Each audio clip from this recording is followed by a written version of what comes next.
మేడిపల్లి పర్వతాపూర్ ప్రాంతంలోని Sri Chaitanya group of schools ఆధ్వర్యంలో విద్యార్థులకు ఆహారంపై అవగాహన కల్పించేందుకు ఘనంగా ఫుడ్ ఫెస్టివల్ నిర్వహించారు. ఈ కార్యక్రమానికి ఫిర్యాదిగూడ కాంగ్రెస్ పార్టీ నాయకులు, RV foundation chairman Thungathurthi Ravi ముఖ్య అతిథిగా హాజరయ్యారు. విద్యార్థులు సొంతంగా తయారు చేసిన వివిధ రకాల ఆహార పదార్థాలను తుంగతుర్తి రవి పరిశీలించి వారి నైపుణ్యాన్ని అభినందించారు. చిన్నతనం నుంచే జంక్ ఫుడ్ మానేసి పోషకాలున్న ఆహారాన్ని తీసుకోవడం ద్వారా ఆరోగ్యవంతమైన సమాజాన్ని నిర్మించవచ్చని ఆయన విద్యార్థులకు సూచించారు. చదువుతో పాటు ఇలాంటి వినూత్న కార్యక్రమాలు చేపడుతున్న school branch managing director S Ramesh Babu మరియు సిబ్బందిని ఆయన కొనియాడారు.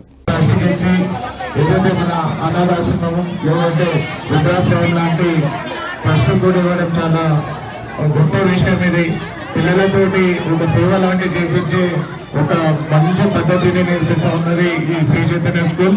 వీళ్ళ స్కూల్ భవిష్యత్తులో ఇంకా పెద్ద ఎత్తున ఒక ఈ వ్యవస్థలో ఒక మంచి స్థానంలో ఉండాలనేసి మనస్ఫూర్తిగా కోరుకుంటూ థ్యాంక్ యూ.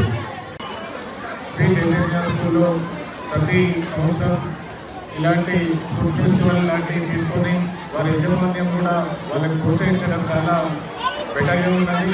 అలాగే ఏంటంటే బయట తిని ఆరోగ్యాన్ని ఖరాబ్ చేసుకుంటున్నారనేసి ముఖ్య ఉద్దేశంతో మన వస్తువులు మనమే తయారు చేసుకుని తింటే ఆరోగ్యంగా ఉంటారు. అలాగే ఆర్గానిక్స్ కూడా ప్రతిదీ కూడా ఒక మన పాత పద్ధతిలో చేసుకుంటే మన ఆరోగ్యాలు చాలా చక్కగా ఉంటాయన్న ముఖ్య ఉద్దేశంతో ఈరోజు ఒక ఫుడ్ ఫెస్టివల్ అనేది చాలా చక్కగా చేశారు. పెద్ద స్థాయిలో ఉన్నది.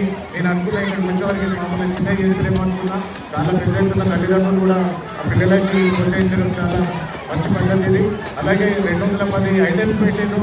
ఒక 1.5 అవర్లోనే వచ్చిన వాళ్ళందరూ కూడా తొందరగా తీసుకొని వారు ఒక ఆరోగ్యకరమైన పద్ధతిని పిల్లలకు నేర్పిస్తున్నారనేసి వాళ్ళు కూడా మాతో చెప్పడం జరిగింది. తల్లిదండ్రులు కూడా మాతో చెప్పిన విషయం ఏంటంటే ఈ స్కూల్ విషయానికి వస్తే ప్రతి స్కూల్ విషయంలోనైనా ఏదైనా ఎడ్యుకేషన్ సిస్టంలో అయినా కానీ ఫ్యూచర్లో ఏఐ టెక్నాలజీతో పిల్లలని కూడా మంచిగా చక్కగా ఉన్న దాడి చేసుకుంటున్నారు. ఈ యజమాన్యానికి ప్రతి ఒక్కరికి కూడా ప్రత్యేకమైన ధన్యవాదాలు. వాళ్ళ ఫ్యూచర్ కూడా ఇంకా చక్కగా ఉండాలనేసి మన స్కూల్గా కోరుకుంటూ థ్యాంక్ యూ. ధన్యవాదాలు.